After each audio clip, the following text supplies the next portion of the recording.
Nasaan yung lesson dito?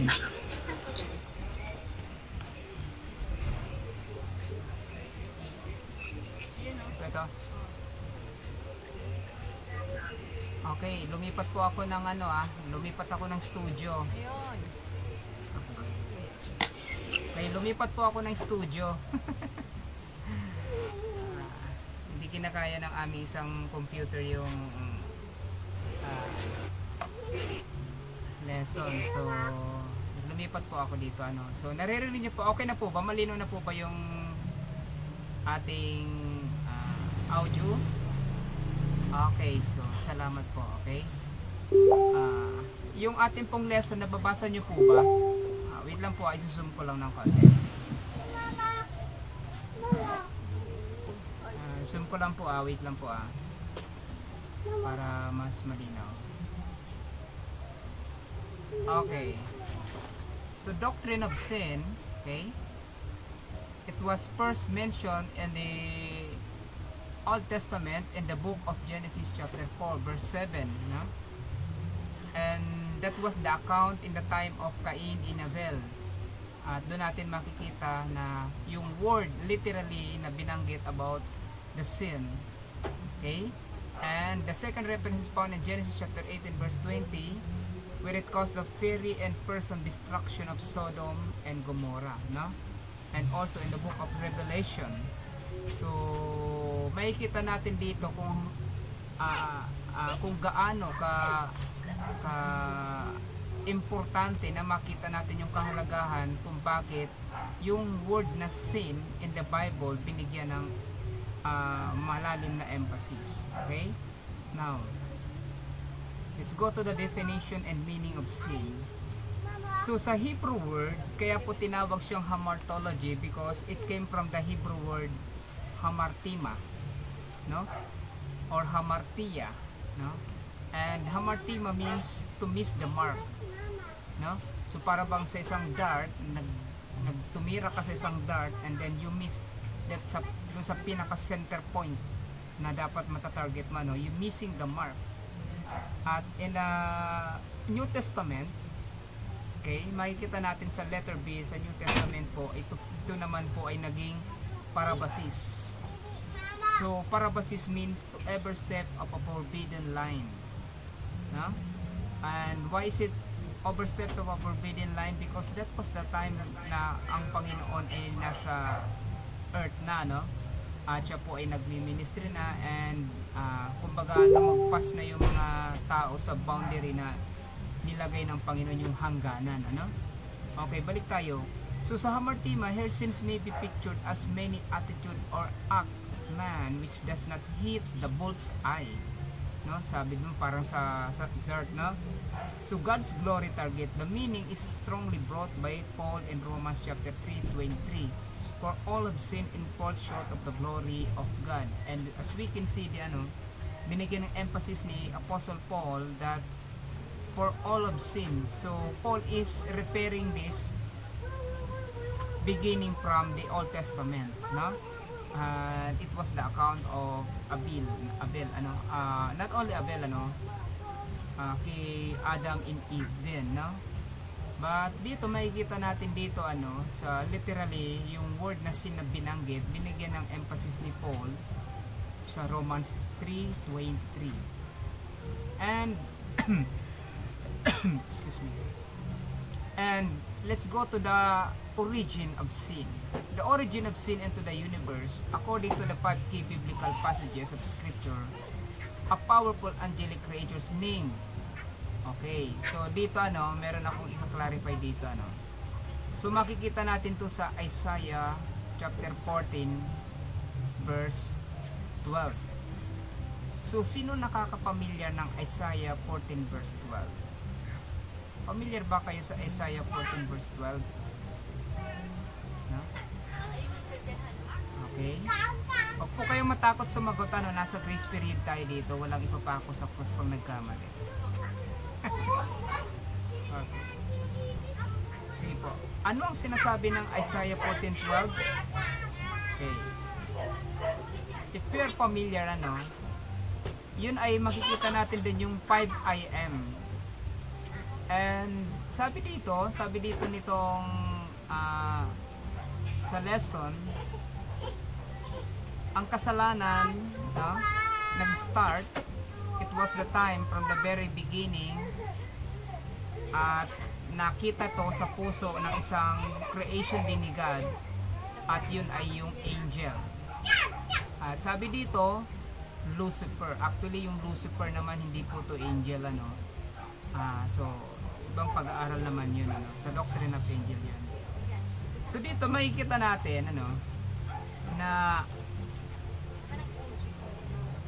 ina-address yung origin of sin sa mga angels, na. And from the time na ang si God nag-create ng tao, nagkaroon din ng yung sin pumasa, okay, na transferred or na influence, no, ni Satan yung kanyang pagiging rebellious dun kay or sa tao or kay Eve, no, kay Adam and Eve. Kaya dito, no, mapapansin nyo, ano, merong mga question dito, very controversial question, ano, na tinatanong nila saan ba talaga nag-originate yung sin. And many says that the sin was started in heaven. Na? Maraming nagsasabi na ang kasalanan ay nag-start sa heaven. It's that true? Yes or no?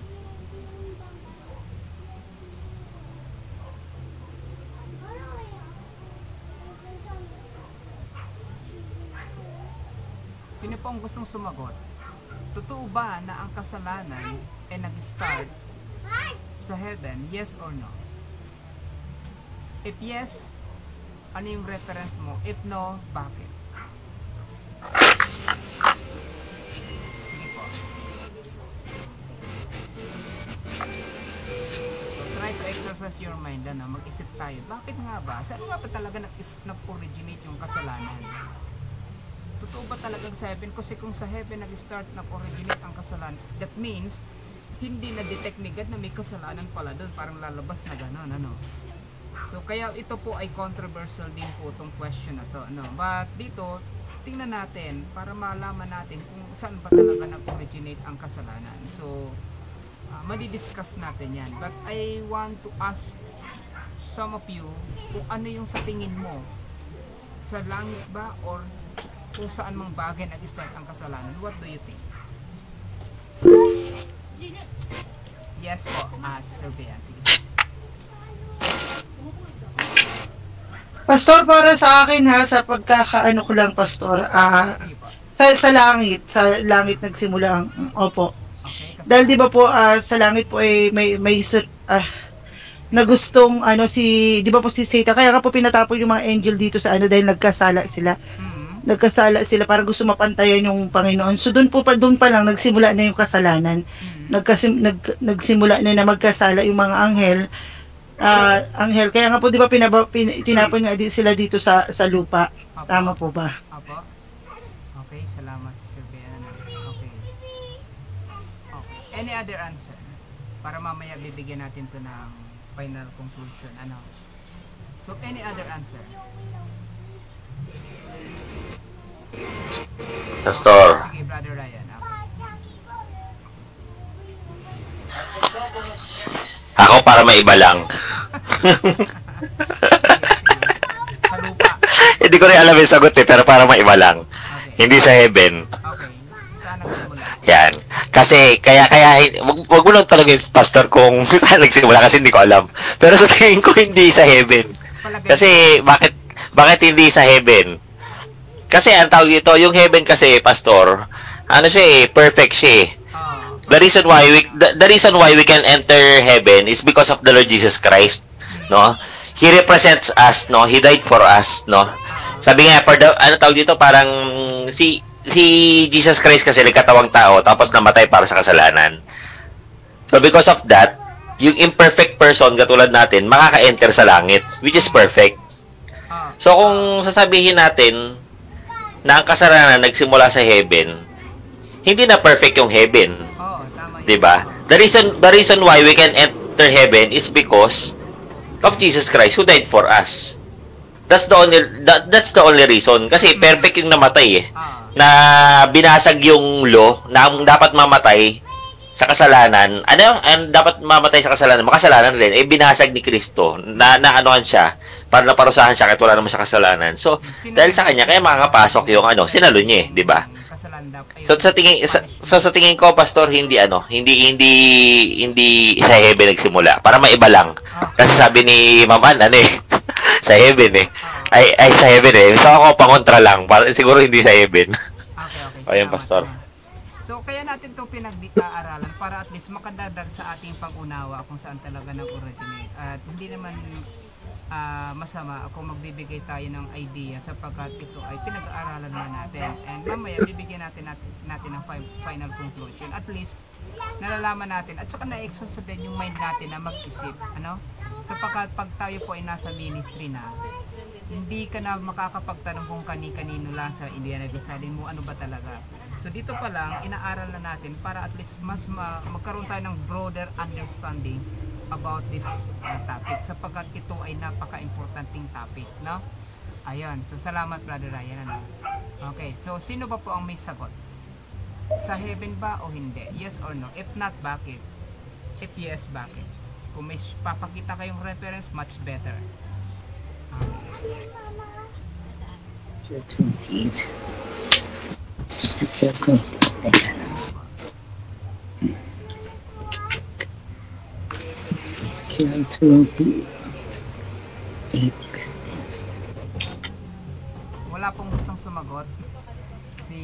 Pastor, ako si Pastor. Okay, sige po. Si Brother. Try ko lang. Sa nabasa ko sa Revelation, no, kung titignan ko, pero hindi ko na alam kung anong verse eh.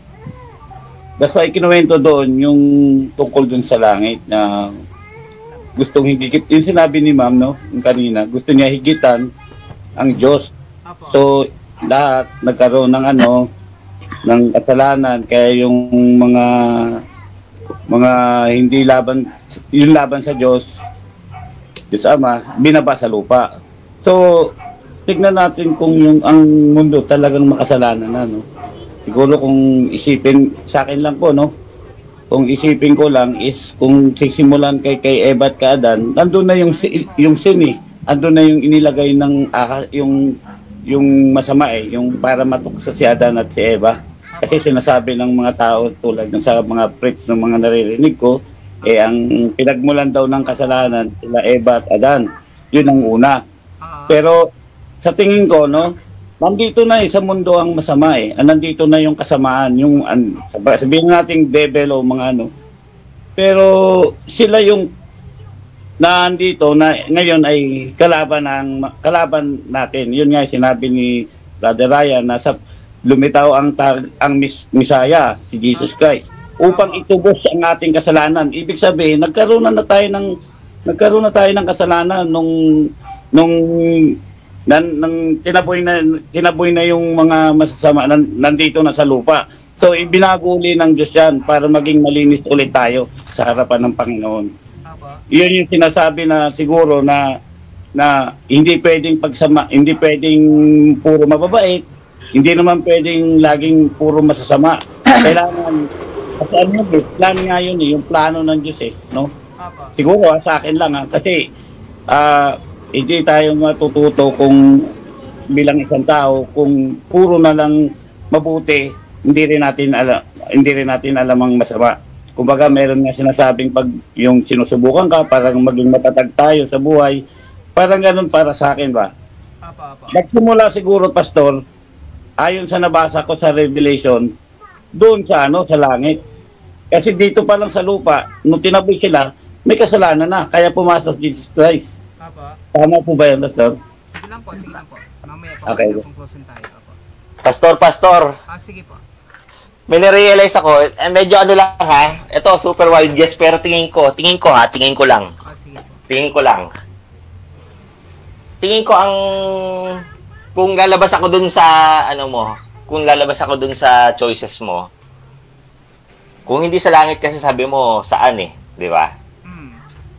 lalabas ako doon sa choices mo na dalawa na heaven or hell. Kung saan ba nag-originate yung kasalanan? Totoo ba sa heaven? O yes or no? Hindi ba pwedeng, tingin ko hindi talaga sa heaven, pero ang tawag dito, nagkaroon ng kasalanan dahil sa law. Tingin ko lang ha. Kasi, parang ganito yun eh. Ang tawag dito, di ba halimbawa kalsada, di ba? Ang tawag dito, hindi mo naman pwede ka naman tumawid dyan eh. Kung wala naman nakalagay na karatula na bawal tumawid eh.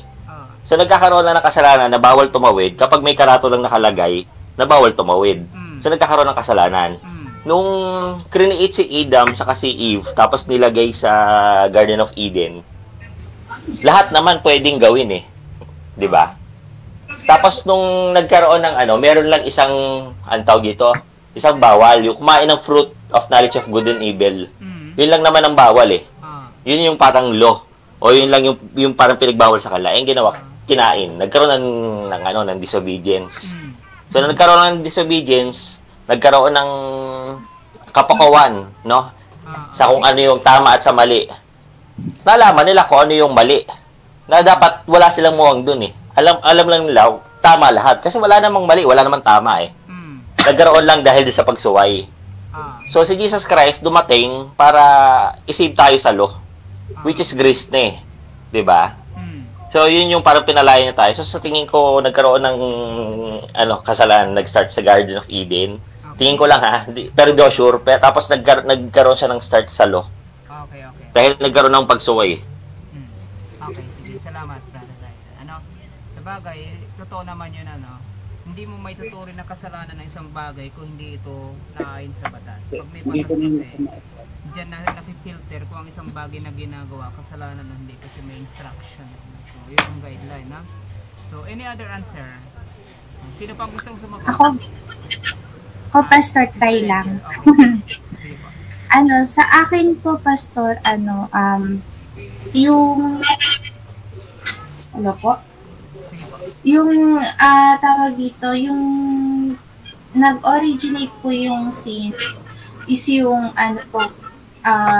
supported po siya ng Genesis chapter 4 verse 7. Doon po yung first time na na-mention yung sin. Pero, traditionally po kasi as Christian, doon po tayo nanahan doon na ang originated sin is from Adam and Eve.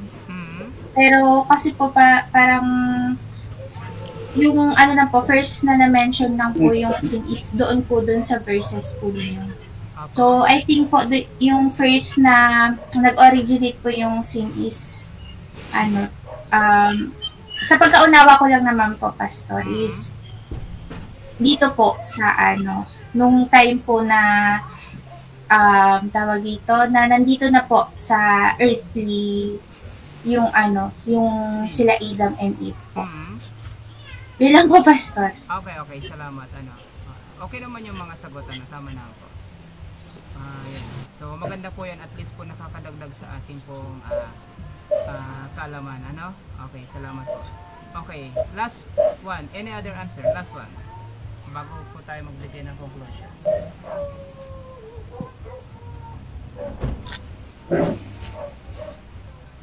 Wala na pong gusto? Ako, Pastor. Sige po, ma'am. Ako po ba ang sin nag-originated po sa heaven? Sabi po sa Ezekiel, ba yon? 28 verse 14 hanggang 15. Yung 15 na lang ko sa 15. You were blameless in your ways from the day you were created. Till wickedness was found in you. Yung wickedness nagsimula sa heaven. Through Satan. Through, yung angel, Lucifer, yun po. Sa kanya po nagaling yung wickedness. Doon sa heaven nag-start because of wickedness of Lucifer. Kaya siya napadala siya dito sa lupa. Yun po. Okay. Salamat po. Okay, salamat po sa mga sagot. Actually po yung mga sagot is tama naman yan. Pero po meron po kasing exact na sagot yan. Pero tama po yung mga sagot. Sapagkat Pastor. Sige po. Abot po. Hello po. Sige po. Sa akin po, Pastor, sa ano po sa kain po ako sa heaven po. Seven. Okay. Bakit po heaven? Okay. Kasi po kung binigay niyo pong text, Kulang. text sa Isaiah verse 14 to 12, kung ito po yung babasihan natin, ay ito po nagkasala si si angel, kasi refer dito angel ito referring of Satan. How you are fallen from heaven, O Lucifer, son of morning. Have you cut down to the ground, you had wicked the nation. Pagka binasa mo yung mga susunod na verse, falling from heaven, verse 14. Ibig sabihin, kasi ang unang sin, rebellious na ginawa ni Satan.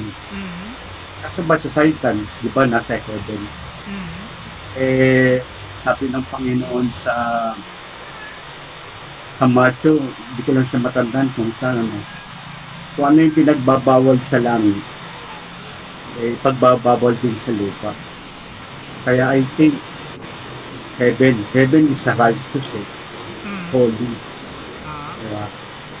Binasi ko lang po dito sa Isaiah nung binigay nyo. Okay. 14. Okay. Then another yung Garden of Eden. Sa garden, referring of paradise. Paradise, referring of heaven. So, ganun po. Okay, salamat po. Si Ma'am Dave po, nagre-raise ng hand. Pastora Dave. Okay na po yun, nag-raise. Okay, sige. Okay, salamat po sa mga sagot. Lahat naman po yun, may punto yun. Sapagkat, kaya lang po yung sagot natin lahat, yun po yung outcome, no? Pero hindi siya yung pinaka-eksaktong origin talaga. Sapagkat kung titingnan natin sa binanggit ni Pastora Deb kanina, sa Ezekiel 28 verse 14 hanggang 19, doon natin malalaman kung anong yung real name talaga ng angel. Hindi po yung Lucifer ang real name niya. Ang real name niya sa Ezekiel chapter 14, 28 verse 14, Thou art the anointed cherub. Siya po yung chief cherub. Kasi po sa Doctrine of Angels, wala pong name na Lucifer na pangalan. Ang real name po nung angel na nag-rebel against God, yung pinaka-leader na kung saan siya na po si Satan ngayon, is the chief cherub. The covering cherub, yun po yung kanyang name at kanyang function po kasi he is a covering cherub. Kino-cover niya yung brightness ni God para hindi po mamatay ibang angel because he is holy, no? Hindi sila pwedeng masinaga ng liwanag because of His holiness, no? So, what was the reason bakit po nagkaroon ng tinatawag na rebellious heart? Ang kasalanan, makikita natin na nag-origin po sa heart ni chief cherub, sa heart po ng angel, no? Bagamat siya po ay nasa heaven, we cannot consider na ang kasalanan ay nag-originate sa heaven. Although si chief cherub ay nasa heaven, but the specific reason, no, the specific reason, hindi specific place, specific reason why nagkaroon ng kasalanan, sabi sa Ezekiel chapter 28 verse 17, it says, Thy heart was lifted up because of thy beauty, no? So, natagpuan ng Diyos or nakita ni God yung kasalanan sa heart ng angel. So dito, hindi dito walang kinalaman yung place. Ang may kinalaman dito yung heart and emotion of a person, no? Kaya po dito makikita natin na yung pinaka-exact na kung saan nagsimula yung kasalanan ay sa heart ng angel, sa heart ni chief cherub. Ang real name ng angel po na nag-rebel against God is the anointed cherub or chief cherub. Cherubim po ang tawag sa kanya, no? And sa Doctrine of Angels, wala pong name na Lucifer. And the word Lucifer is not addressed to the angels, but it is addressed to the gods of the Babylonian, no? Pero mahabang usapin po yun. Sa Hebrew subject lang po yan mapag-aaralan, no? Kaya po dito, Sir, question po. Sige po. Sabi niyo po, walang Lucifer po di ba? Sa as angel lang binanggit nyo. Pero sa verse 14, referring Lucifer is the describing Satan. So ibig sabihin, sino ba si Lucifer at saka si Satan po? Ang tinutukoy po na Isaiah dyan, if you're going to read the proper context or understanding the context, ang tinutukoy niya po dyan, yung King of Babylon. No? Dinidescribe niya si King of Babylon na parang si Satan. And the word Lucifer kasi, ginamit niya yung word na Lucifer sapagkat in-address niya yan doon sa king, mga gods ng mga Babylon. Yan, marami po yan. No? So, kaya po, ginamit yung term din, yung word na Lucifer para i-address na para ka rin si Satanas eh. Para kang ganito yung gusto. Kasi po, yung 7 I.M. na yun, yan yung mga ginagamit na term ng mga nagrebel against kay God. No? At yung sinabi ng Ezekiel 28, pag kinonbine natin yung passage na yun, nagko-complement siya. At dito, ang passage po ng Isaiah 14, hindi po yan tumutukoy sa spiritual being. Ang tinutukoy dyan na Isaiah is a human being. Sapagkat if you're going to read na yung Isaiah, the entire chapter, mapagpansin mo dyan na ang sinasabi niyang tao dyan, yan si Lucifer, ay kakainin ng mga uod. Or mamamatay siya at kakainin sila ng mga uod. No? At ang spiritual being ay hindi na kinakain ng uod yun, no? He is not referring, no? Ang tinutuko dyan is a human being, hindi spiritual being, sapagkat yung spiritual being, sabi ko nga, hindi siya kinakain ng uod. Kaya lang sabi dito, yung tao na yan, darating ang araw, sila ay mamamatay at kakainin sila ng mga uod. So, ang tinutukoy niya dyan tao, hindi po spiritual being, hindi po spiritual entity, no? So, ginamit po yung word na Lucifer to address doon sa mga gods po ng mga Babylonian. At sa Hebrew language kasi, sa Hebrew subjects kasi, makikita natin yung word na Lucifer, kung ilang gods yan, no? So, hindi po kasi wala pong ibang Bible school ang nagtuturo sa ganon. Kaya po, many schools or some of the theologians, no, hindi nila binigyan ng emphasis yung origin of Lucifer because that is not part of the doctrine of Christianity, no.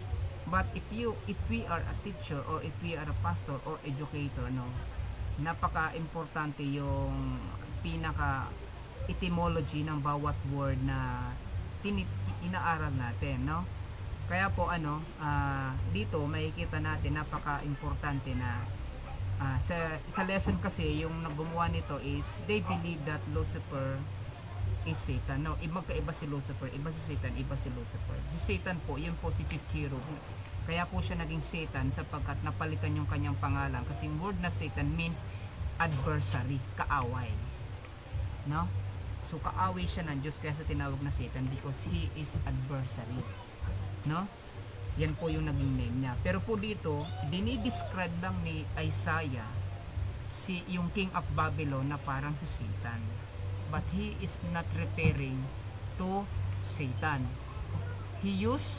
Ginamit niya lamang yung characteristic ni Satan para i-describe yung King ng Babylon na para kang ganitong klase. No? Nag-gets niyo po ba yung ibig ko sabihin? Or nasusundan niyo po ba? So, yun, napunta na tayo sa Doctrine of Angel, So, ayun, later on po, di-discuss din natin yan, don't worry, na? Okay. Kaya dito, napakahalaga na pag binalikan natin yung mga origin ng bawat word, doon natin mas maiintindihan kung bakit yung word na sin, saan ba talaga nag-origin? It's sa heart. When Satan tried to tempt Eve, nung tinukso ni Satanas in a form of a serpent, si Eve, ano yung tinatarget ni Satan doon? Yung kanyang emotion. Kaya nga po, nung sinabi ni Satan, uy, hindi ka totoong mamamatay, magiging Diyos ka pa nga pumasok yun sa isip at puso ni Eve. Kaya yung kanyang emotion, nag-aspire siya na, ano, parang gusto ko rin maging God. That's why she decided to eat the forbidden fruit sa heart. At ang ating kasalanan po ay laging pumapasok sa heart. Kasi po, yung emotion natin, yun po yung nag-e-express ng action. Nasusundan niyo po ako? Yes po. Kaya po, ganun mag-process ang sin. Pag pumasok sa mind, kaya nga sa Ezekiel, pag binalikan natin, sabi ni God, their heart was lifted up because of thy beauty. Sa isip niya, ay, napaka-okay pala, ako pala ang pinaka-kanang kamay ng Diyos dito. Naisip niya, parang gusto ko rin maging katulad Diyos. Pumasok sa isip niya. At pagpasok sa isip niya, nag-aspire siya, nag-desire siya na gusto ko rin na maging katulad ng Diyos. Kaya sabi ni God sa Ezekiel 28:17, thy heart was lifted up. Laging nagsisimula kasi yung nasa feelings natin, nasa emotion natin, yun ang nag-i-express ng action.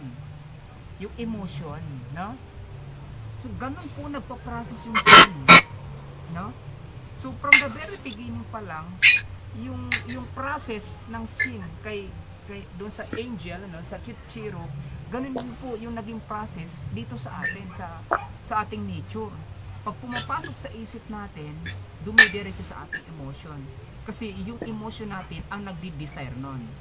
Ay, ang ganda naman nun, parang gusto ko na rin nun. Di ba po? Ganun po mag-process, no? So, ayun. Okay, naintindihan na po ba? Malinaw na po ba sa atin? Yes po. Okay, salamat po, no? So, balik tayo doon sa ating lesson, okay? Kung may question, pwede naman po mag-interrupt, basta related lang muna sa lesson, Okay, so the origin of sin into the universe.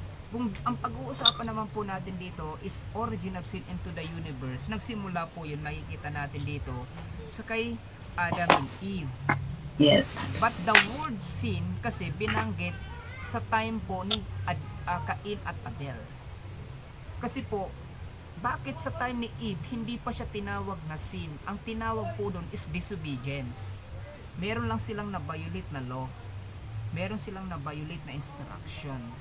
But God did not consider it as a sin sapagkat without, parang, parang, ang tawag nun, parang unintentional kasi hindi alam ni Eve na ganun pala ang mangyayari. So, meron silang na-break na instruction ni God na law. While in the case of Cain and Abel, intentional yun eh. Nagkaroon siya ng sa heart niya, nagpatayin talaga si Abel. Kaya po, yun ang binanggit na sin sapagkat nagkaroon ng tinatawag na motive. No? While in the case of Adam and Eve, hindi naman intention ni Eve, na tukso lang talaga siya. So magkaibang case po yan. Kaya ang naging case po ni Adam and Eve is disobedience. But if you're going to analyze in general, talagang sa kanila nagsisimula. Right? Kaya lang, kay God, hindi niya tinuring na sin. Kaya tinuring niya yun na disobedience sapagkat na-violate ni God yung ni Eve, yung instruction. Kaya yung kinonfront sila ni God, anong sabi ni God? Sinabi ba, nagkasala kayo? Hindi, ang sabi ni God, sinuway niyo ba yung utos ko? Di ba po? Alam niyo po ba yung storya na yun? Nung nagkaroon na ng confrontation, sabi ni God, oy, nasaan kayo? O di, ngayon, natagpuan na ni God yung dalawa. Ano sabi ni God? Oy, Adan, anong ginawa nyo? Hindi nyo pa sinunod yung instruction ko? Anong sabi ni Adan? Si Eva po eh. Pinasa ni Adan kay Eva. O, tinanong naman ni God si Eva, o ano Eva, ano bang ginawa mo? Kinain mo ba yung pinagbabawal ko? O anong sabi ni Eva? Ay, yung ahas po, pinasa din naman ni Eva kay ahas. O, nung pinasa naman ni Eva sa ahas, wala nang, kinonfront ni God yung ahas, wala naman yung ahas mapasahan ah. Kita niyo po ano doon? Para bang yung, alam niyo yung kanta? Alam niyo po yung kanta na, ako ang nakikita, ako ang nasisisi, ako ang laging may kasalanan. Nasisi lagi si Satan, di ba po? Tingnan niyo po ngayon, pag may mga problema sa church, ay si Satan talaga, ayaw ni si Satan lagi ang nasisisi. Ay naku, si Satan talaga. Nagkaroon ng internet, interruption. Si Satan talaga gumagawa na naman. Lagi hindi si Satan nawawala sa problema, ano, parang siya na lang nasisisi. Kaya ngayon ginagawa niya, hindi niya na nilalay ang mga mananampalataya sa church, ipinapasok niya na sa church. Hindi mo simba na kayo niya para hindi niyo na ako masisi. So joke lang po, ano. Pero in reality, ano, makikita natin, ha, naging nature na natin ang tinatawag na parang kung sino may kasalanan hindi umaamin, pinapasa sa iba. Parang ayaw siyang masisi. No? Kaya dito, the origin of sin start general in a broad sense, no? Kay Cain and Abel, but in a narrow sense kay Adam and Eve, no? So, kailangan ma-distinguish po natin yung pagkakaiba ng dalawa, no? Okay, now. Pastor, question lang. Sige po. Kasi 'di ba yung tawag ito, mas more knowledgeable ka sa akin, so sa tingin ko alam mo yung sagot, Pastor, eh. Kasi 'di ba yung ahas ngayon hindi na siya nasisisi kasi siya yung huli nasisisi nung nakaraan, 'di ba? Anong hayop na yung madalas masisi ngayon, Pastor? Sisi sa, hindi ko alam, wala akong idea. Masisi ng mga tao. Ha? Masisi ng mga tao. Hindi ko alam ano yan. Ano ba yan? Trivia. yung paniki na, Pastor. Bakit? Ba't ako? Okay, 1 point ka rin, 1 point ka rin. Ayun, no? Libre ako assignment, Pastor, ha? Plus 5% sa grade, ano? Okay. Di ba, ang sarap mag-aral ngayon, ano? So, maganda rin pagka may mga sense of humor, ano? Kaya alam niyo po na masarap po mag-aral pagka meron tayong talagang gustong matutunan, ano? That's why Mawawala na 9 minutes. that's why if you had an opportunity to study or to learn, lagi nating i-grab yun, sapagkat treasure natin yun, ano? So, yun. Okay, now. So, malino na po sa atin to, ano, origin of sin, okay? So, para po bago tayo lumipat ng topic, at least malino na sa atin. Now, the origin of sin into the world, okay? While an angel introduced sin into the universe, it was a man who invited into the world. In the Old Testament, Moses described the act of historically, and in the New Testament, Paul described theologically. No? Pag sinabing historically and theologically, magkaiba po yung binigyan ng emphasis ni Moses at saka binigyan ni Paul ng emphasis. No? So later on po madidiscuss natin yan. Okay? Now, kaya nga po sa New Testament, ang naging word na sin, ang Greek word po nun is parabasis na. Hindi na siya, iba na siya, hindi na siya hamartima. Hamartima, missing the mark, while in the New Testament is parabasis. Parabasis means to overstep of a forbidden line. Kumbaga sa ano, lumagpas na sila sa boundary na ibinigay ng Panginoon para sa kanila. No? Ayun. Now, so ito po ay mahaba, no? Okay. Now, punta po tayo dun sa tinatawag na nature of sin. Okay? So maya-maya po mamamatay ito, lilipat tayo sa kabilang link uli, ano, sapagkat 1 hour lang to, and then continuous natin, mga 30 minutes pa, okay? So, continuous po tayo sa mga nature of sin. Ano yung nature of sin? Number 1, or letter A, sin is not eternal. So, ibig sabihin po, ang kasalanan hindi ito eternal. Kapag tayo po ay ang isang tao namatay, doon na natatapos ang kanyang pagkakasala. That means, physically, para bang while he or she is committing sin habang buhay pa siya, so magsasuffer siya ng consequence. But, when the time comes na siya po ay mawala na ng buhay, and then tapos na doon, ang kasunod na po noon, iba na, no? And Hebrews 9:27 na ang kasunod po noon, no? Ayan. Ayan na, matay na. Paano ba to? Sabi ko siya mag-ano 5 minutes.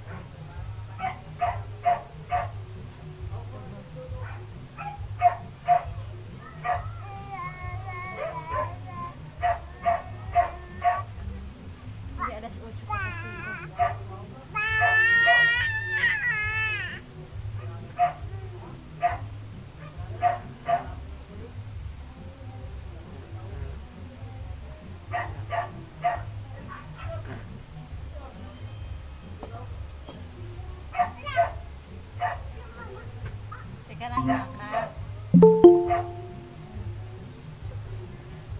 Ayun.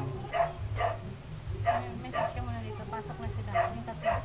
Thank you. Pasok na kayo. Dito mo. Pasok kayo sa pangalawang link. Pasok. Kayo. Next link. Ako na nga, Han. Ako, Next link. Ito na, ito na. Okay na. Oh. Hintay. Tuwag mo na.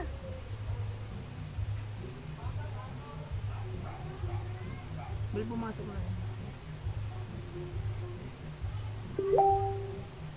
Admit. Okay, continuous na po tayo dito, ano. So, tumawid lang tayo po ng kabilang linya. Okay. Okay. Wait lang po wait lang po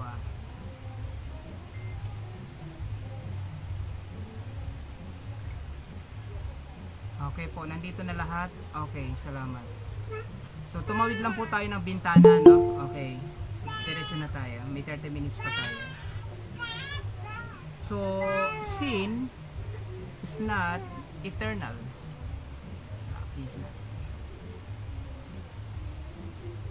Okay. So, tumawid lang po tayo ng kabilang bintana, no? So, nag-expire na yung ating isang link. Okay. Wait lang po So, lumipat lang po tayo ng kabilang link. Okay, so continuous na tayo dito. Okay. And I hope nasa nandito na lahat, ano. Okay, wait lang po checking ko lang. Okay, sin is not eternal. Ibig sabihin po, meron pong hindi po to hanggang sa kabilang afterlife, no? In Hebrews 9:27 it says, it is appointed man once to die, and after this the judgment. So, in this earth, kung ikaw ay nagkakasala at laging makasalan at hindi ka bumalik sa Panginoon, so meron nag-aantay sa iyo na capital punishment after life, no? And the number 2, sin is not merely the absence of good, no? So sin is not the absence of good. So ibig sabihin po, ang kasalanan hindi po ito the absence of good, na kunyari pag ikaw ay hindi gumagawa ng kasalanan, ay kunyari gumagawa ka ng mabuti, hindi ka na nagkakasala, iba po yun, hindi po yun, ano. Pag sinabing is not the absence of good, some teach that darkness is merely the absence of light, hindi po. So iba pong konsepto yung yung sinasabing kasalanan at yung sinasabi na, sabi dito, okay, tingnan po natin, ano. Some teach that as darkness is merely the absence of light, sin is simply the non-presence of goodness. There is unscriptural, for sin is a real and a positive to the soul of man, as a cancer and leprosy are to his physical body. No? So, ayan. And then letter C, sin is not simply the weakness or frailty of human flesh. This false view would see sin as merely frailties, the flesh, such as hunger, thirst, or weariness. So, pag sinabi pong frailty, yung para bang anong ibig sabihin ng tinatawag na frailty of human flesh? Yung para bang hilig, no?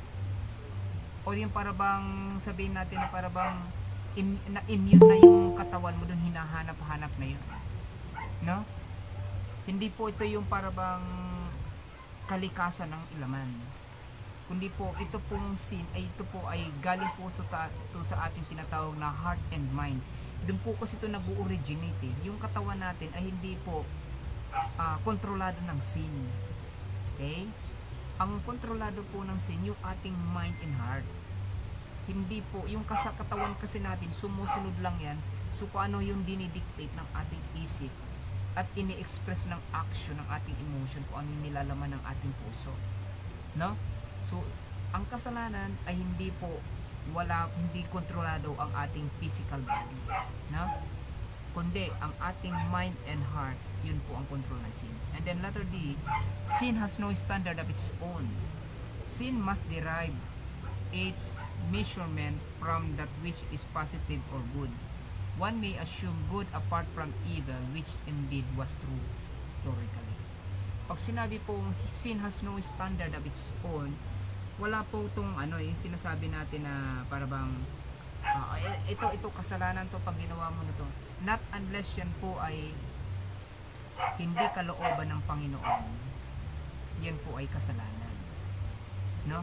Pag sinabing sin, ito po ay laging outside, doing the things outside the will of God, no? Yun po sin, doing the things outside the will of God. Bakit? Anong sabi ng James 4:17? Sinong nakaka-memorize? Sino gusto mag-recite sa akin? James 4:17.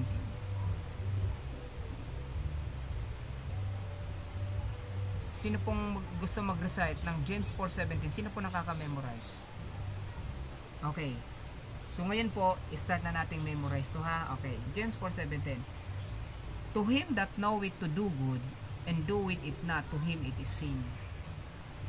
Siya na nakakaalam ng mabuti o nakakaalam ng tama, pero hindi niya ito ginagawa, sa kanya ito ay kasalanan. No? So makikita natin dito, ang pamantayan ng Panginoon ay iba sa pamantayan ng Diyos. Ang batas natin iba. No? Kahit wag kang gumawa ng mabuti, okay lang. Wag ka lang gumawa ng masama para hindi ka magkasala. Pero sa Panginoon iba. Pag hindi ka gumawa ng tama, nagkakasala ka. Kita niyo po, magkaiba. Pamantayan ng Diyos at pamantayan ng tao. So that's why sin has no standard of its own. And then the next one, sin and evil cannot really manifest themselves as such, but must some extent but be disguised as good. For example, Hitler's stated reason for the systematic slaughter of 100 Jews and East European was for the protection and good of his own people of Germany. So, ano pong ibig sabihin nito?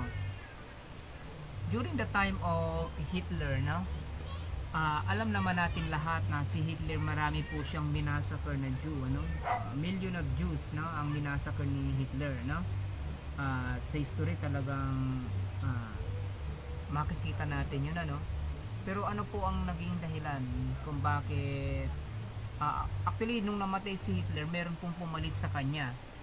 Sinang pumalit kay Adolf Hitler? Ito pong general na to na pumalit kay Adolf Hitler, hinanting ito ng Israel, si Adolf Eichmann, So si Adolf Eichmann, hinanting ito ng Israel for how many years na nahuli nila to. And then hinatulan nila to sa korte, and tinelevise pa yung kaso nito. Meron po tong pelikula, true to life story po to. Kaya po isinapelikula ang buhay nito kung paano hinanting ng Israel ang isa sa mga nag-holocaust sa Israel na successor ni Adolf Hitler. Yun ay si Adolf Eichmann, Ang title ng movie na to is The Finale. The Finale, ito po yung title ng movie, Ito ay true to life story na na-holocaust yung Jews na maraming pinapapatay. At dito makikita natin na ang naging rason kung bakit, sabi ni Adolf Eichmann, bakit kailangan niyang patayin ang Diyos. Kailangan niya kasi proteksyonan ang kanyang kababayan at kailangan niya rin sundin ang utos sa kanya.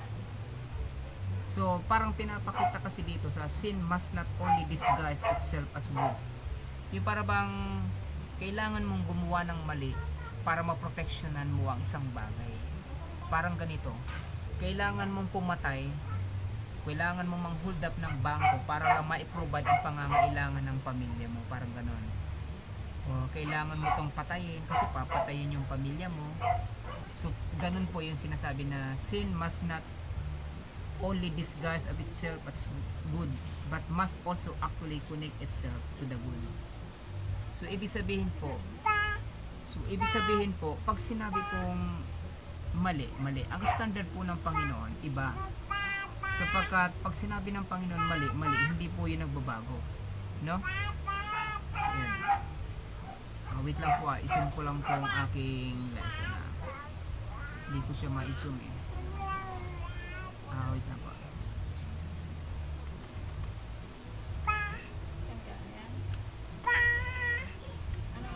Ako na. wait lang po nahirapan ako ilipat. Okay. I-adjust ko po Ayan.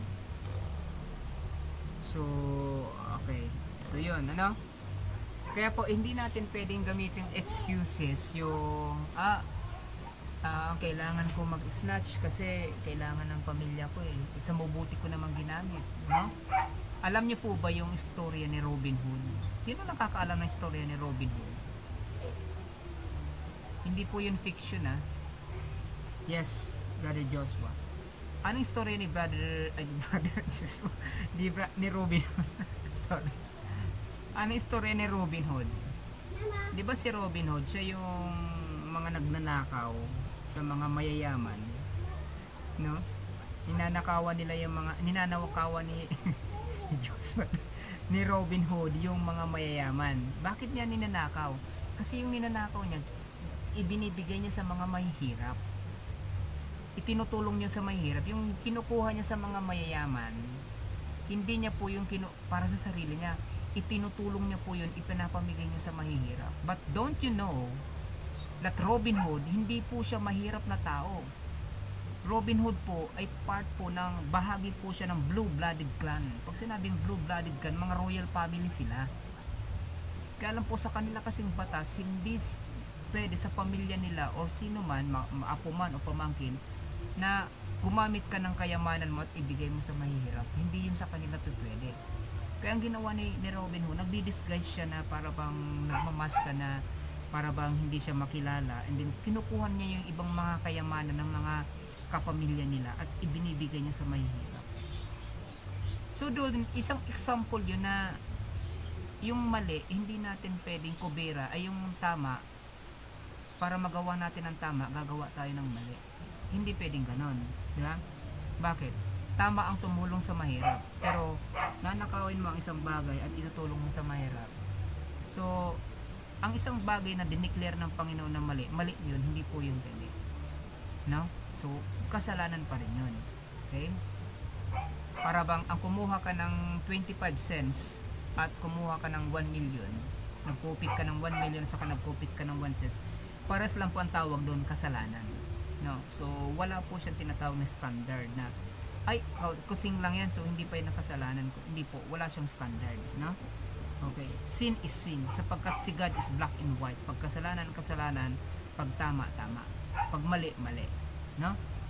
Sabi nga ng Panginoon, pag magdesisyon ka, pag tama, tama. Pag mali, mali. No? So yun ang gusto ng Panginoon. Okay? Now, next one. Sin, okay, must not only disguise. Okay, sorry po. Tapos na pala yan. Okay. Next is H. Even though we have used sin and evil interchangeably thus far, the terms are sometimes to be distinguished from each other. For example, sin is not always the exact same things as evil. We often refer to cyclone, floods, earthquakes, and such as evil, and well maybe, but this cannot be called sin. This fact should be understood as many Christians and be troubled and confused over the word of God in Isaiah 45. I form the light and create darkness. I make peace and create evil. I, the Lord, do all these things. So here, Hebrew word ra is used, which can be also translated calamity. No? So in your understanding, ang pino-point out po kasi dito na sabi dito, even though we have used sin and evil interchangeably, yung para bang yung nangyayaring kalamidad ay para bang resulta din ng kasalanan or kalamidad or evilness kasi ng mga tao, kaya po nagkakaroon ng calamity. No? Pero tandaan po natin na sometimes kapag ka merong mga nangyayaring hindi maganda, di ba? Usually mga calamity, bagyo, lindol, kung ano-ano pang calamity, ano yung kadalasang iniisip ng tao? Parusa to sa atin ng Diyos. Di ba tama? Grabe na kasing kasalanan ng yan kasi, tinan niyo po yung Pampanga, di ba? Ano yung isa sa mga familiar ka sa Pampanga nangyari, yung lahar. Bakit laging may lahar sa Pampanga? Alam niyo po ba na sa Pampanga, dyan ginagawa ang lahat ng mga santo? Yung lahat pong santo na nilalako dito na nakikita niyo yung nagbebenta, dyan po ang paggawaan, dyan may gawaan dyan sa Pampanga. Kaya makikita niyo pag laging may lahar dyan. Sa Bicol, bakit sa bandang Catanduanes, bakit madalas ang bagyo pag bandang south, dyan lagi pumapasok? Bakit dyan lagi ang intro ng bagyo sa Bicol? Marami naman pwedeng pasukan. Hangin naman yan, pwede naman manggaling yan kung saan saan. Pero bakit every time, no? Dyan talaga lagi ang intro ng ano ba yan? Nagkataon na paborito ng hangin? Hindi po. Dyan kasi, dyan naman maraming manggagaway. Alam niyo yung manggagaway? Mga mangkukulam, espiritista, marami po dyan. At maraming dyan yung tinatawag na yung mga solid o deboto ng mga revolto. Ibig sabihin na natin yung mga Roman Catholic, mga ganon. So, yun dyan po kasi sa Bicol, nandyan yung mga solid na mga deboto talaga ng mga santo. Kaya po, nandyan lagi ang introduction, ang intro ng mga calamity ng bagyo, ano? So, bakit minsan nangyari, inaalaw ng Panginoon na mangyari yung calamity na yan? But sometimes, nire-recognize natin siya as punishment. No?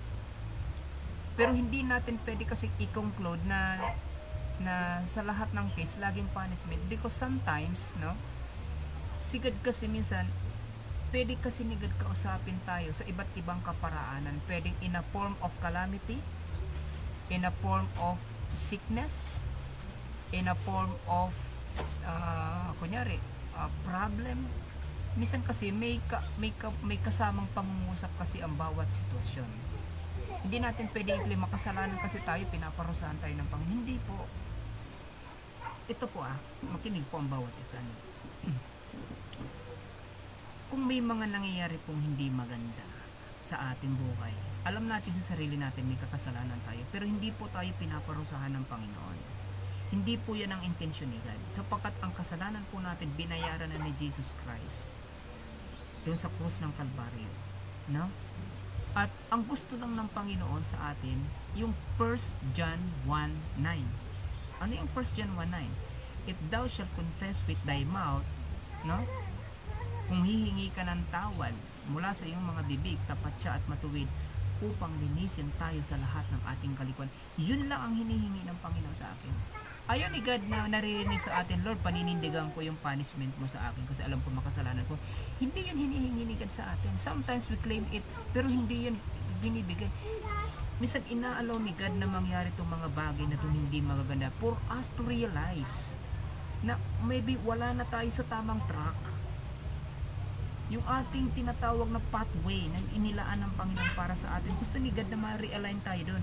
And sometimes, nilalagay ka inaalaw ng Panginoon na malagay ka sa isang uncomfortable situation for you to realize na, kailangan ko nang bumalik at kailangan ko talagang i-focus ang isip ko sa Panginoon. Alam niyo mo yung prodigal son? No? Alam ko pamilyar ka sa prodigal son. Bakit po, nung umalis na yung prodigal son, at binigay na ng papa niya yung yaman, yung mana niya, and then lumayo siya, naglayo na siya ng gusto niya, at dumating sa point na ubos yung kayamanan niya, at hanggang sa naghirap siya, kumain siya ng pagkain ng baboy. Yung bang pagkain ng baboy, nagkataon lang ba yun? Hindi yun nagkataon. Talagang pinangyari ng Panginoon na mangubos ang yaman niya para maging hindi siya komportable, para ma-realize niya. At if you're going to read the story, makikita natin doon yung prodigal son. Anong sabi niya? Na-realize niya, nagkasala ako sa ama at sa aking magulang. Paparoon ako at hihingi ako ng tawad. Nagkaroon siya ng realization. Bakit? Sabi niya, kumakain siya ng mga mumog na lang, pagkain ng baboy. Sabi niya, doon sa bahay, sarap-sarap ng pagkain. Doon naka-crispy pata pa ako, meron akong chicken, minsan may pa-ice cream pa ako, na pang-dessert. Dito, wala. In-exaggerate ko lang po yung kwento. Hindi po totoong, wala pong crispy pata doon wag niyo pong i-ano yun, baka isipin niya na gumagawa. In-exaggerate ko lang po So, na-realize niya na hindi na siya komportable. Para po ma-realize niya na minsan na pinapabalik siya ng Panginoon sa tamang pathway, sa tamang track. So, ito yung sinasabi na bagamat yung kasalanan, yung sinasabi natin na bagamat yung mga nararanasan natin ay parang consequence sa ating kasalanan, pero hindi yun ang intention ni God. Ang intention ni God is for you to realize and to go back with God. No? So, yun po. Malinaw po ba? Naintindihan po ba? Okay. Nandiyan po ba kayo? Yes po, dito pa po. Okay, salamat po. Yes, Pastor! Yes, yes po. Okay. Pastor. Yes po. Uy, buti na Pastor lang. present. Ngayon ko lang po narinig boses nyo. Akala ko wala na akong kausap. Okay, salamat po. Now, Yes. the next. The universality of sin. Pag sinabi pong universality, yung pangkalahatan. Ano? Okay. So, the undisputable fact that all men are sinners is attested to by following 5 sources. Number 1, the testimony of history. It has been estimated that some 40 billion human beings have lived or living upon this earth since Adam. It would not be unreasonable to suggest that perhaps 1/3 of 40 billion people lost their lives at the hand of another human being. So, pinapakita niya dito na sa kasamaan, ano, maraming napapahamak dahil sa kasamaan. May mga pumapatay, pinapatay, nambibiktima, may binibiktima. So, marami dito. But, isang gusto ko lang pong i-clarify dito, ano, medyo po kasi dito sa lesson, ano, kaya nga po, ano, mahalaga na dinidiscuss natin, ini-emphasize. Dito po kasi may binanggit, ano, sabi kasi dito na 40 billion human being. Sa tama pong data ng ating pong population, wala pa nga po tayong 10 billion eh. Hindi pa tayo po aabot ng, I think 20 billion, hindi pa tayo aabot ng 20 billion around the globe. No? So, hindi ko po alam kung, siguro in advance na nila yung data nito, no? 40 billion. No? Masyadong advanced na. Sa bagay, advanced na rin naman ng technology. So, kaya yung information advanced na rin, ano. Okay, so okay, never mind, no. Pero dito, ano, isang importanteng bagay na titingnan natin. Sabi dito, maraming tao ang nabibiktima ng mga iba't ibang klase ng mga crimes. Ano, million living flesh and blood creatures have been stabbed, stoned, strangled, shot, gas, kung ano-ano pang ginagawa. No? Pag sinabing universality, ibig sabihin, sa buong mundo, maraming karahasan ang nangyayari. Mula pa po sa panahon po ng mga Israelita, ano? Sa panahon pa ng mga Israelita, marami pong karahasan ang nangyayari. Maraming patayan, may binibiktima, may hinuhulda, may kung ano-ano po, ano, ang dami, universality of sin. Kaya, pansinin nyo, ano, sa Bible, ano, yung kasalanan ng tao during the time of Israel, yung ancient Israel, tinitingnan ni God yung mga tao na pag sumobra na sa limitation, kasi may limitation po binibigay si God sa atin sa mga offense na nagagawa natin. Pag lumagpas ka doon, mag-i-execute talaga si God ng judgment. Paano ko nasabi? Every 2,000 years, binibigyan ni God ang tao ng pagkakataon na maayos ang kanilang buhay, na magkaroon sila ng buhay na may takot sa Diyos at sumusunod sa Diyos. Every 2,000 years. And pag nakita ni God na walang nakitang pagbabago, nag-i-execute si God ng judgment. Bakit? From Adam to Noah, makikita natin, ano, it lasted almost 2,000 years.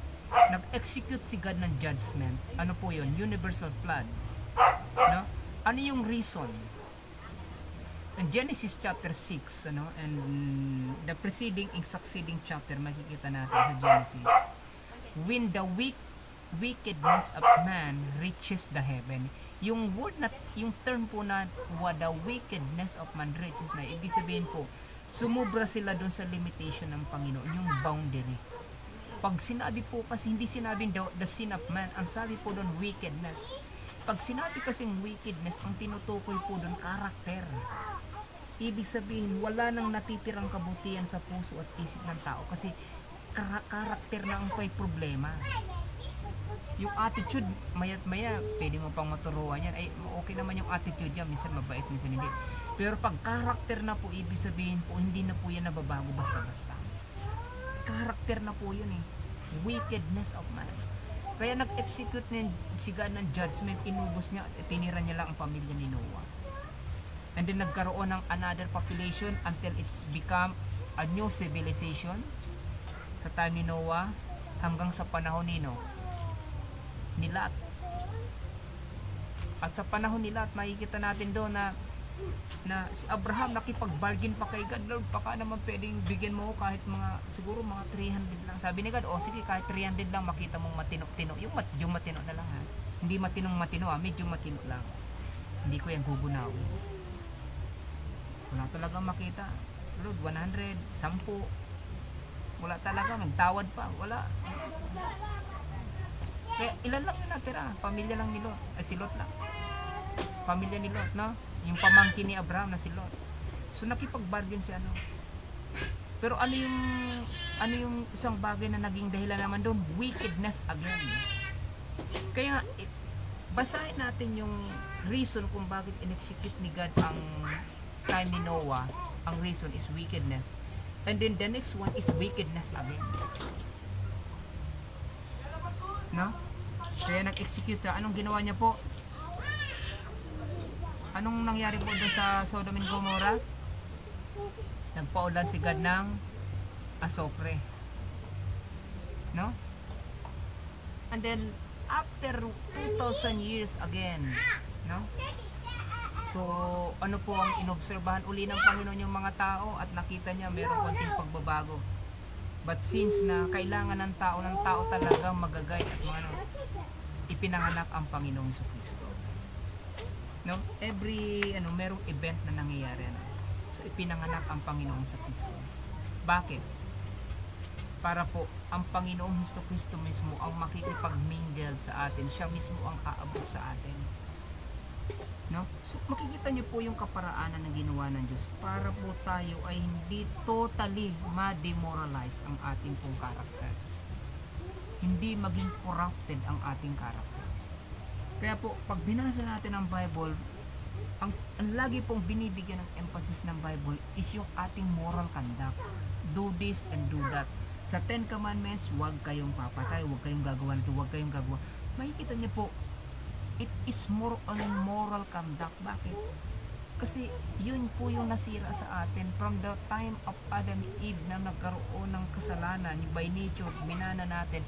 Ang nananalaytay sa ating puso po, yung nature na gumawa ng mali, hindi po gumawa ng tama. Kaya nga pag tinanong mong mga Kristiyano, even pastor, kumusta ang buhay Kristiyano? Brad, eto medyo malaking challenge talaga ang pagsunod sa Panginoon. Challenge ba? Bakit? Para sa mga mananampalataya o para sa ating mga mananampalataya, nagiging challenge ang paggawa ng tama. Ba, anong tama? Yung pinapagawa ng Panginoon, gawin mo ang kalooban ng Panginoon. Bakit hindi natin magawa? Para sa atin maging malaking challenge. Bakit?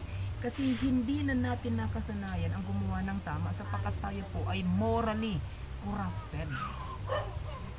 Diba? Mas nag-i-enjoy tayong gumawa ng hindi kalooban ni God kaysa gawin yung kalooban ni God. Diba?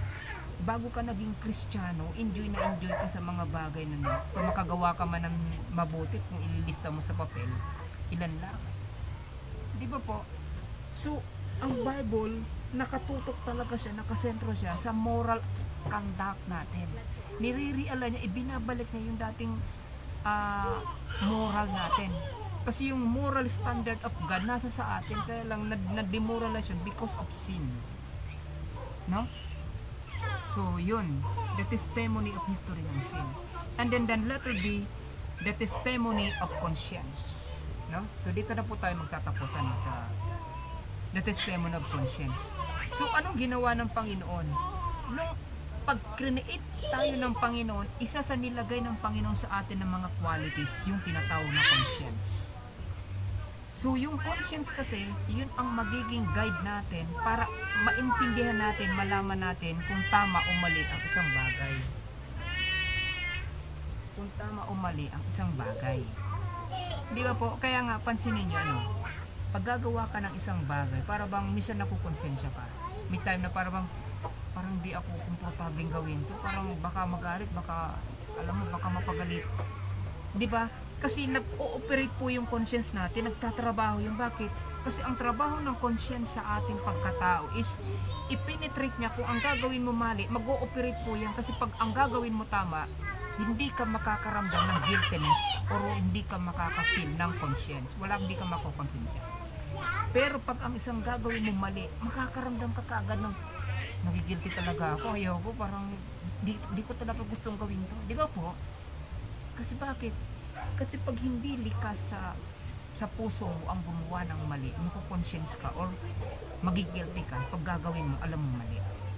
So, ganun po nag-ooperate yung conscience. Kaya nga, yung conscience, isa yan sa mga inilagay ni God sa atin, sa ating pagkatao, para magiging guide natin yan, na kahit hindi natin kasama si God, pero yung conscience kasi, iyan yung parang God's moral standard na parang inject sa atin.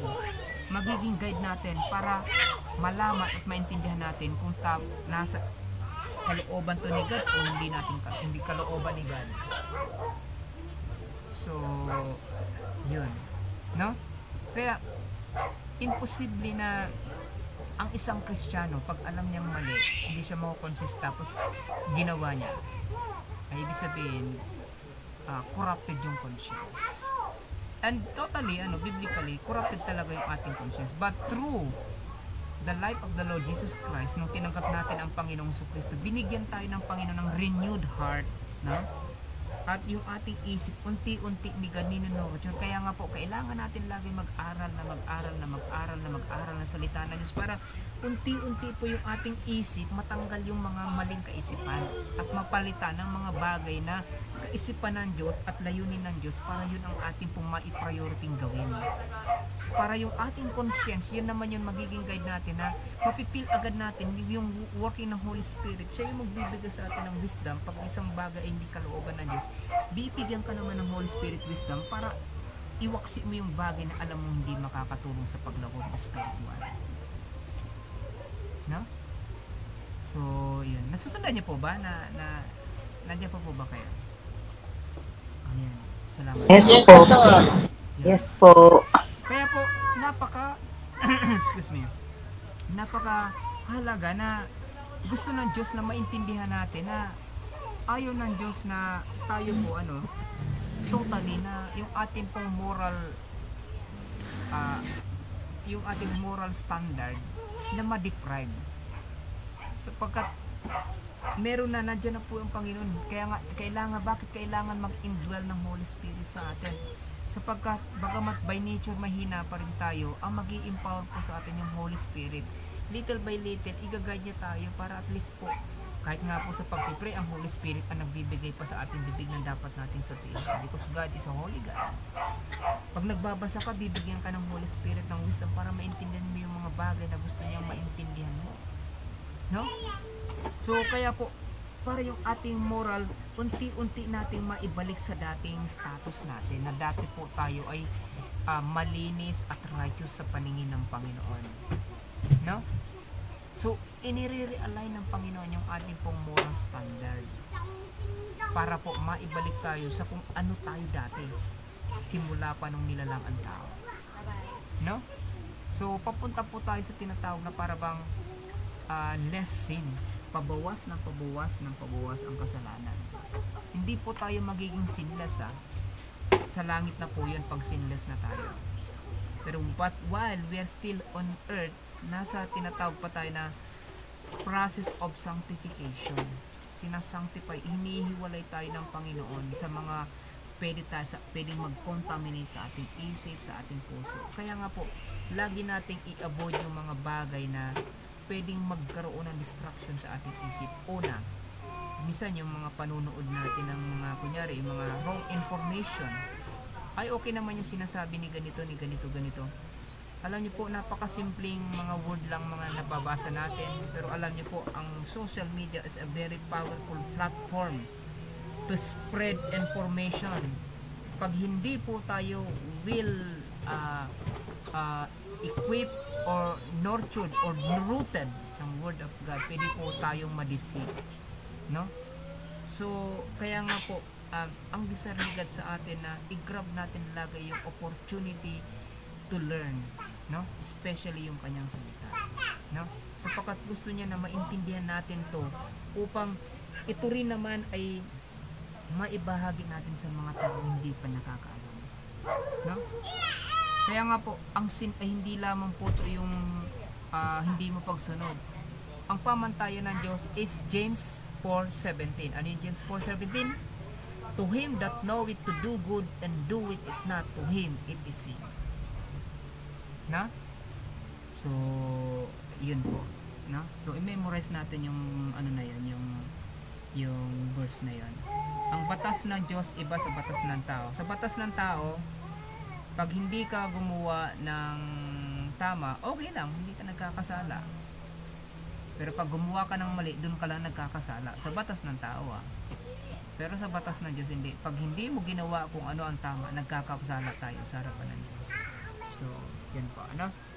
Okay, so by next meeting, i-discuss po natin dito yung religious, testimony of religions and testimony of scriptures, no? Ayan, about sin, no? Okay, so any question, clarification? Kung may tanong po, pwede na po magtanong. Meron pa tayong mga 5 minutes para po i-cater lahat ng mga question. Pastor. Yes po. So, tanong ko lang po, hindi ko lang po natanong ko na po ito dati. Pag yung, po ba, namamana po ba yung kasalanan?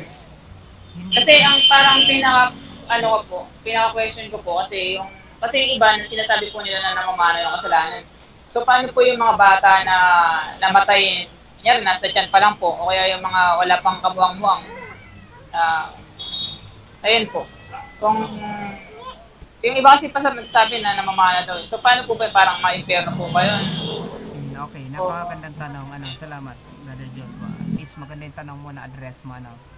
So, ito rin po ay gumugulo sa isip ng karamihan. At marami pang tao pa rin ang naniniwala sila na kahit yung baby pupunta sa impyerno. At yun. Pero kasi pag ang baby pumunta sa impyerno, God is not fair, masasabi natin. Because magkukontradict yan sa character and nature ni God, that He is faithful and merciful. Now, pagdating po doon sa tinatawag na ang kasalanan ba naman, actually, kung anong meron tayong kasalanan, namana natin yan kay Adam and Eve by nature, by blood, no? By blood. Because it is by nature. Now,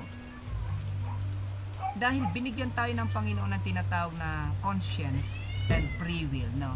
Alam natin na ang tama at ang mali. Now, when it comes po doon sa mga baby, yung baby, pag namatay, pupunta sila sa langit sapagkat by nature, binana nila ang Alam niyo po ang Panginoon, meron siyang tinatawag na exemption sa mga babies, no? Na pag ang baby po, hindi niya pa na-reach yung age of accountability. Sa Deuteronomy kasi binanggit yun, I forgot the exact passage, but by next week, natin yun. Sa Deuteronomy, binanggit na if your little ones did not reach the age of accountability, he is not accountable, no? He is not accountable dun sa mga tinatawag na punishment or capital punishment, no? Sapagkat meron nasa stage of innocency pa sila, hindi pa nila alam ang mga nangyayari. Even in the book of Exodus, no, makikita natin na the sin of the father the son will not suffer the sin of the father, even the father will not suffer the sin of the son. So, ibig sabihin, ang baby po, pag hindi niya na-reach yung age of accountability, pag sinabing age of accountability, yung naiintindihan niya na ang tama at mali. Kung ang baby na yan hindi niya pa naiintindihan ang tama at mali, he is exempted. Hindi po siya pupunta sa impyerno. Bakit? Tingnan natin yung account ni David. Nung si David po nagkaroon ng kasalanan, because kita natin nagbunga yung ginawa niya kay Bathsheba. Diyan po nagka-baby siya. Anong nangyari sa baby niya? Di ba namatay? Tama po ba namatay? Opo. Nung namatay yung baby niya, anong sabi ni King David? Ako ay payapa na kung nasaan ang aking anak, nandun din ako sa inaharap. Sabi ni David, kung nasaan ang aking anak, ay nandoon din ako sa inaharap. So, hindi naman po impyerno yung pinuntahan ng baby ni King David because David is a servant of God. No? So, and there are also passages, no, I forgot the exact passage, no, that babies are not, hindi po siya kasama doon sa tinatawag, no, kasi si God, God is fair, no? So, ang isang tao, pwede niyang tanggapin yung consequence or punishment ng isang bagay na ginawa niya, not unless ito ay alam niya sa sarili niyang mali, pero ginawa niya. If it is intentional. Pero kung ang isang bagay na ginagawa, especially ng mga bata, hindi niya alam o naiintindihan, they are exempted. No? Although by nature, yung dugo ng, sabi nila na mayroon pa rin yung dugo ng isang makasalanan. Sa batas ng tao at sa batas ng Diyos parehas, kasi sa batas ng tao, kahit husgado, hindi nila kinakaswa ng bata. Kahit alam nila na ito, madalaki yan, magiging ano rin yan, katulad din yan ng tatay niya sa ganun. Pero sa batas, exempted yun eh. Kasi hindi nila itinuturing na ano yun, because they knew that they are in a stage of innocency. At hindi mo pwedeng hatulan ng isang innocenting tao. Sa batas ng tao at lalo pa yung mga bata. But, kaya nga hanggang ngayon po pinag-uusapan yan sa Kongreso. Bakit? Kailangan bang iakyat ang edad ng taong, ng bata na kasuhan? Kaya nagiging usapin po yan eh. And how much more in the sight of God, ang baby po may exemption. Babies And also the rest of the kids na hindi po umabot sa age of accountability. In the book of Deuteronomy, nakikita natin yan. In the book of Deuteronomy. So, meron si God exemption sa mga bata. Hindi po porket ay ang tatay niya dugo ng makasalanan, dami po siya, hindi po ganoon. At wala pong baby angel hindi po totoo yung baby angel, wala pong baby angel na magiging baby yan na angel sa langit, wala pong ganoon So pag sila po ay nasa heaven na, they are full grown men, yun, wala pong bata po doon, at hindi rin po yan totoo na magiging tiyanak, huwag po kayo maniwala doon, so lahat po yan ay walang katotohanan, so yun. Salamat sa tanong mo, Brother Joshua. Okay. So, any question? Meron pa po ba habol? Pastor, yes po. Pwede ba kami yes po. Blessed afternoon po. Afternoon po dito. Pwede po ba kami makahingi ng copy, Pastor, nung meron po. Lecture?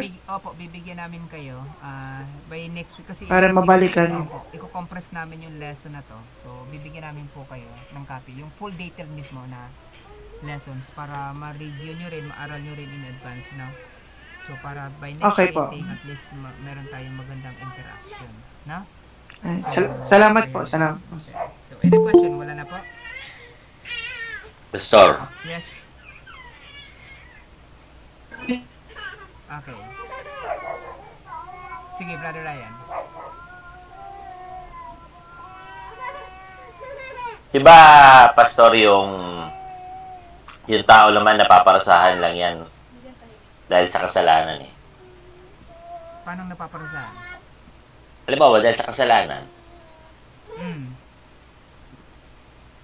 Kung baga, halimbawa, may kasalanan ka ganyan, kaya ka napaparusahan.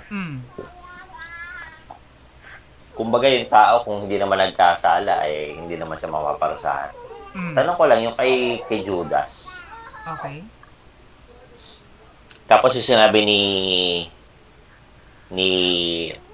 ano tawag dito? Ni God. Teka lang ha. Saan ba yun? Tingnan ko nga yun sa Teka lang ha. Basta rap yung verse. Sige lang. Eto, yan.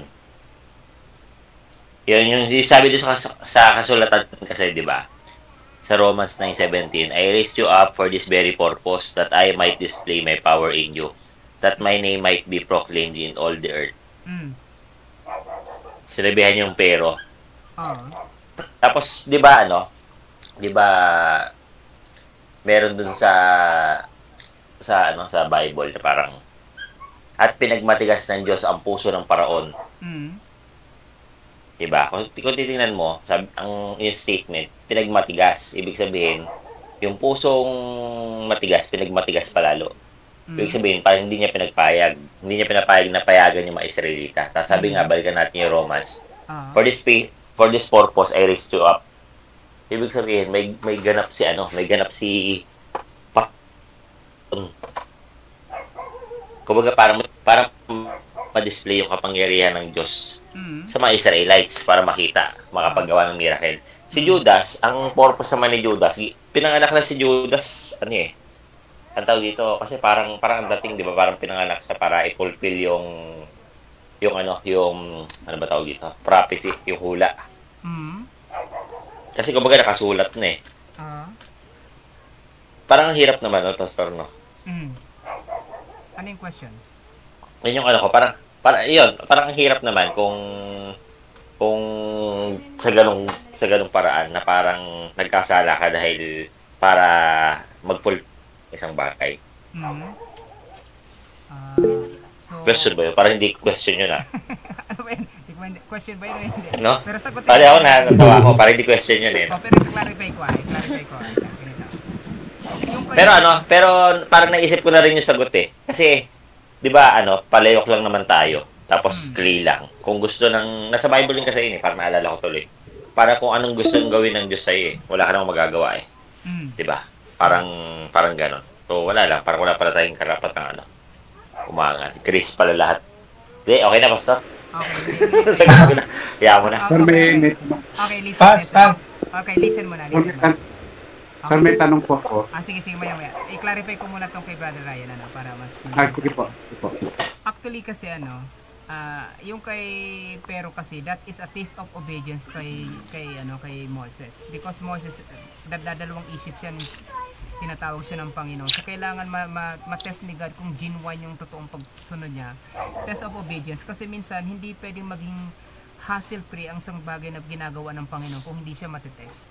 So, lahat ng bagay dumadaan sa tinatawag na test para matest mo yung genuinity at saka to prove it na talagang he is willingly and sincerely na gustong magsumunod sa Panginoon. Now, in the case of Judas po kasi, ang word na Judas kasi, it means role of a betrayal.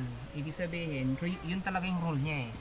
But, kasi kung sasabihin natin na pinanganak lang siya para pumunta ng impyerno, magre-reflect yung sa character nito na God, God is unfair.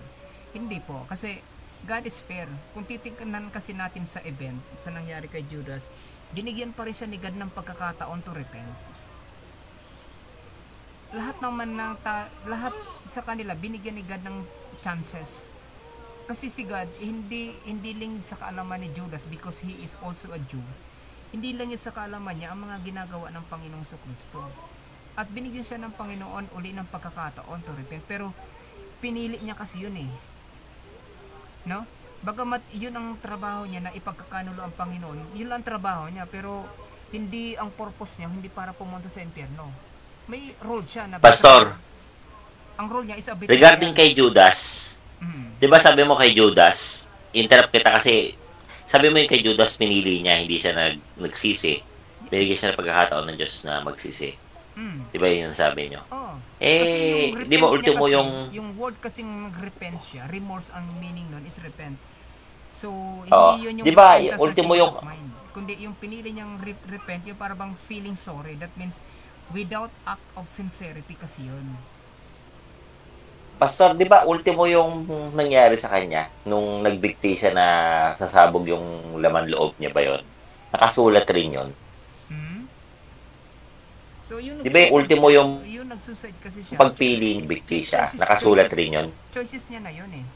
Hindi, nung nagsuicide siya, pero Judas hung himself. Pero nakasulat pa rin yun, di ba, Pastor? Yung pag-suicide niya, nakasulat yun. So, bakit... ibig sabihin, nakasulat na yun, kumbaga nakaprophesy din. Hindi. Kasi ganito yung Brother Ryan, God is all-knowing, di ba? Alam na ni God ang mangyari sa future, no? Pero, kasi nakapasok pa rin sa tinatawag na free will eh. Free will niya kasi yun eh. Hindi ni God, alam ni God ang mangyayari sa buhay ni Judas. Pero binigyan siya ng pagkakataon ng Panginoon na mag-repent. But he did not repent na talaga nakitaan.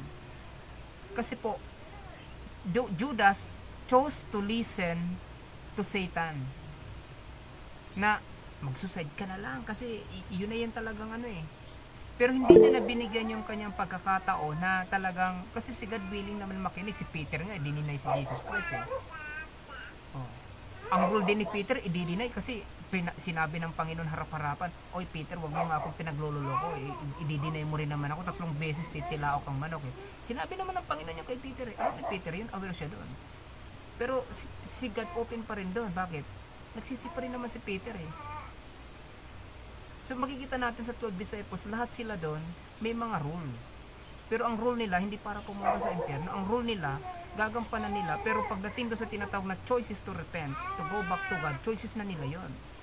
Hindi ni God override ang decision nila, but God, no, ano nila, gusto ni God na lahat sila okay. Pero kung piliin man nila ang sumuway, choices nila yon. Sapagkat ano yun, choices, ano yun eh, tawag nito, para bang part ng kanilang free will.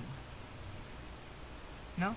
Kaya yung pag-suicide niya, choices niya yon. Eh hindi naman ni God magiki na, wag ka maghang Judas, bad yan. Hindi ganoon eh. Kundi hinayaan siya ng Panginoon sa choices niya.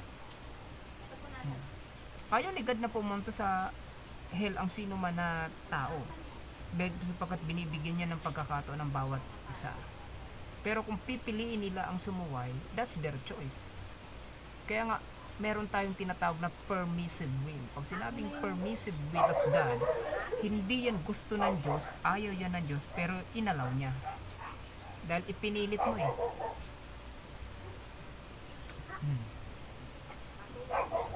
Kasi kung sasabihin natin na nilikha lang si Judas para mapahamak, pumunta sa impyerno, God is unfair. Yeah. But God is not fair. God, fair si God. No? Kasi si Peter, inano niya, sinabi niya, oh Peter ipagkakanulo mo ko 3 beses titilaw kang manok. Ipagkakanulo mo ko. Pero binigyan siya ng pagkakataon ng Panginoon. Nagsisi siya bandang huli. Na-realize ni Peter eh. And also, Judas realized, nagkasala din siya.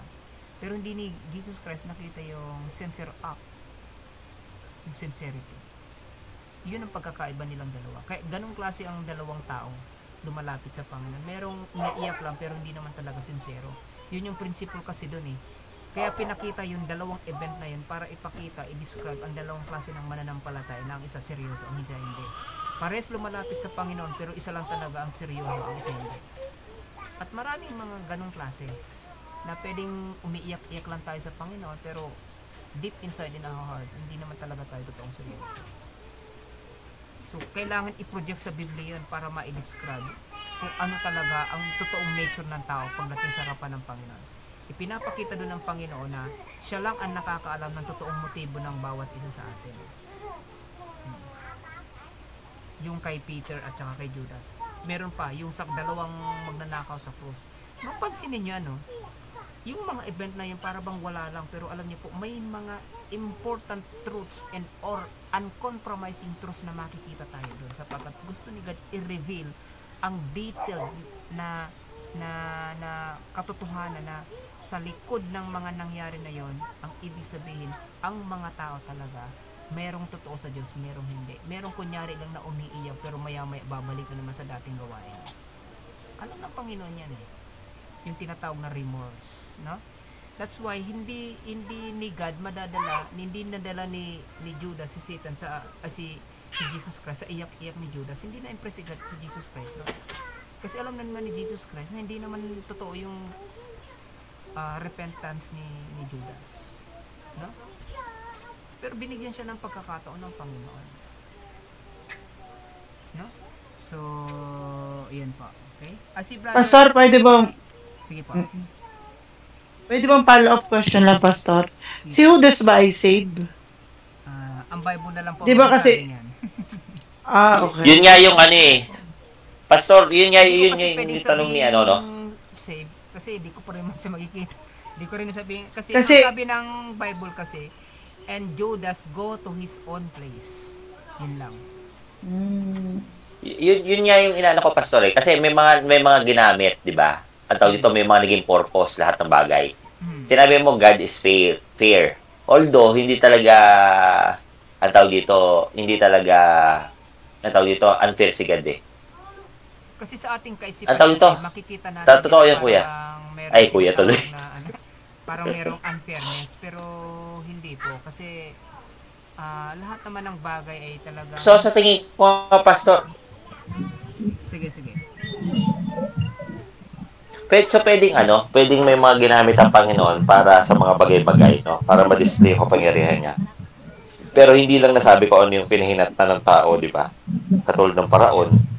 Hindi naman ganoon nasabi ko kung anong pinahinatnan niya. Pero obvious naman mukhang ano yung paraon eh. Yung kay Pero po, very detailed yun Kasi si Pero sa Old Testament pa lang, ang talagang pinili ni God is Israel. Si Pero is a type of Satan. Egypt. Sa Egypt. Oo. Pastor. Si God nag-execute ng judgment sa mga taong laging nangangawawa o nang-aapi sa Israel. Sapagkat ginagawa niya yun para ipakita ang kanyang moral standard na ibig sabihin siya yung justice eh.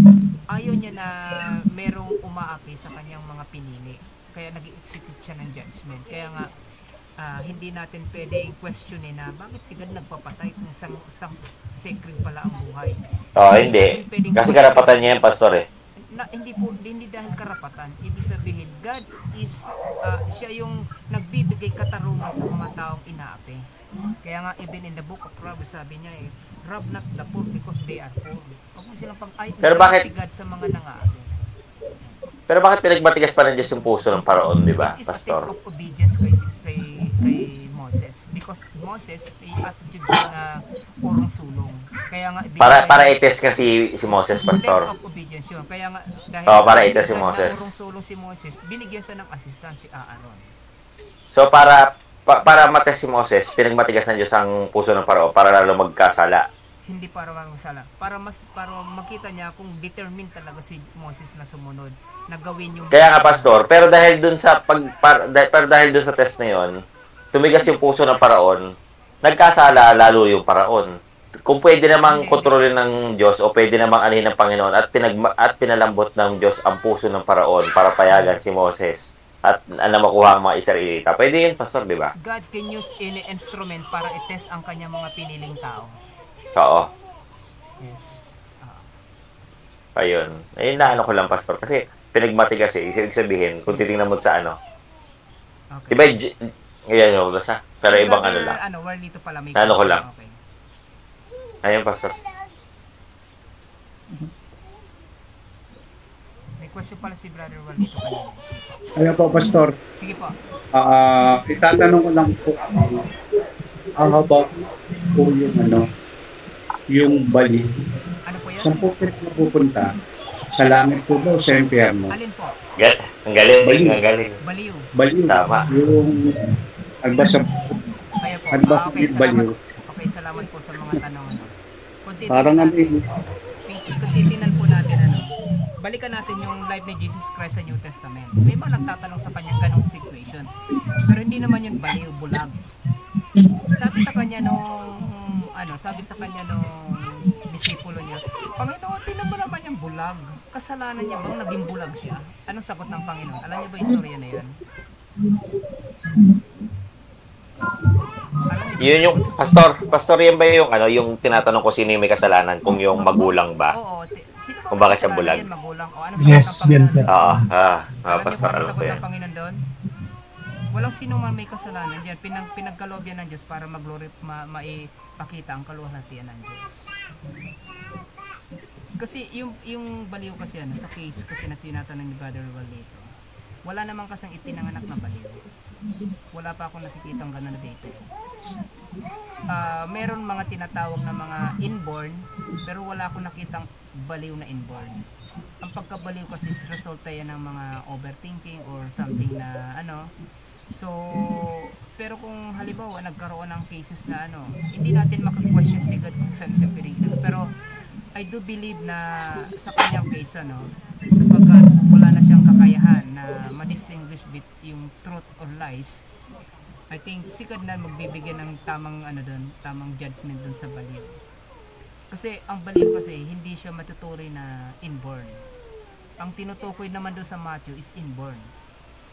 Nakakuha niyo po ba yung ibig kong sabihin?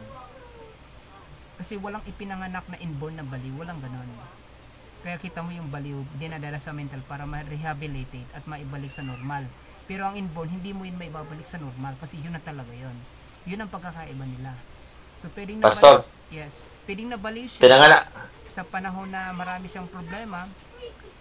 Kung hindi naman siya Kristiyano tapos bigla siyang nabaliw, hindi natin alam kung ano pang ibang plano ng Panginoon para sa kanya. Hindi ko naman kasi pwedeng sabihin na pupunta siya sa langit kasi hindi ko alam kung ano yung plano ng Panginoon para sa kanya. Tama. Ayan. Okay na po? So maganda yung discussion natin. Sige. Ano eh. Mas pwede ako. Sige po. Si Pastor. 1 minuto na lang po. Sorry, late ako kasi nag-drive ako kanina. Pero naabutan ko yung tanong ni brother. Sa akin, opinion ko lang pero tingin ko, tama. Dahil about doon kay Judas sa kay Parako. Well, nagamit sila ng Diyos sa purpose. Pero, tayo kasi nakatingin lang tayo sa nangyari. Pero sa totoo lang, fair talaga ang Diyos kasi